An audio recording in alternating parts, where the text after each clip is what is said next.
Өлкөлүктү келеміз 3-4 жігіт, ойымызға келгенін істеп біліп, қолда сыра езуді темекіміз, әлсін боқтаймыз ішкеп біріп.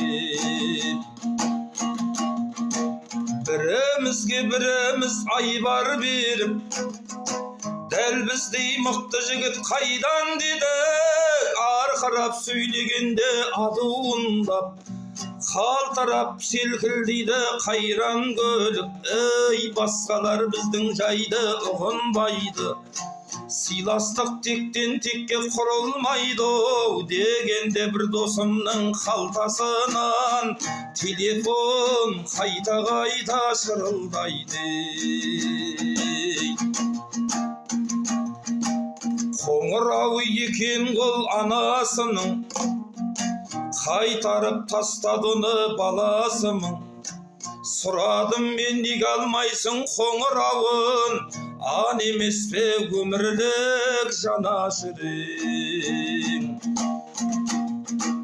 Досым айтты демеңдер, ес білмейді, бұрыннан жоқшылықта өстім дейді.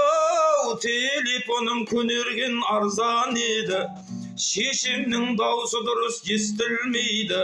Ей, байқамады ол қателік қылғандығын, жетесіздік желкеден ұлғандығын. Байқамады ол ең арзан телефонға ең қымбат адам соғып тұрғандығын.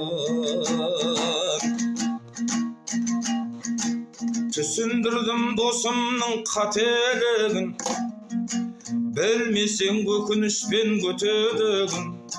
Қасыңда анаң мәңгі жүр алмайды, мәңгілік сақтай алар әкенігім. Маған аян жаныма кім керегі, қуантпайды үлдемен бүлдемен.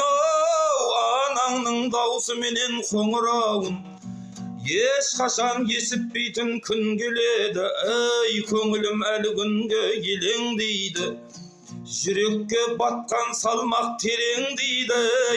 Өмірде 100 телефон көнерсе де, ата-анаға сағыныш көнермейді. Дос жігітке ұқтырып солай дедім, анаңды ренжітесің қалай дедім. Анасына қайтадан хабарласты, жүзінен бір бақытты арай көрдім. Ай, ал мен болсам ең қымбат айфоныма көзден жасым тамшылап тарай бердім. Ал мен болсам ең қымбат айфоныма көзден жасым тамшылап тарай бердім.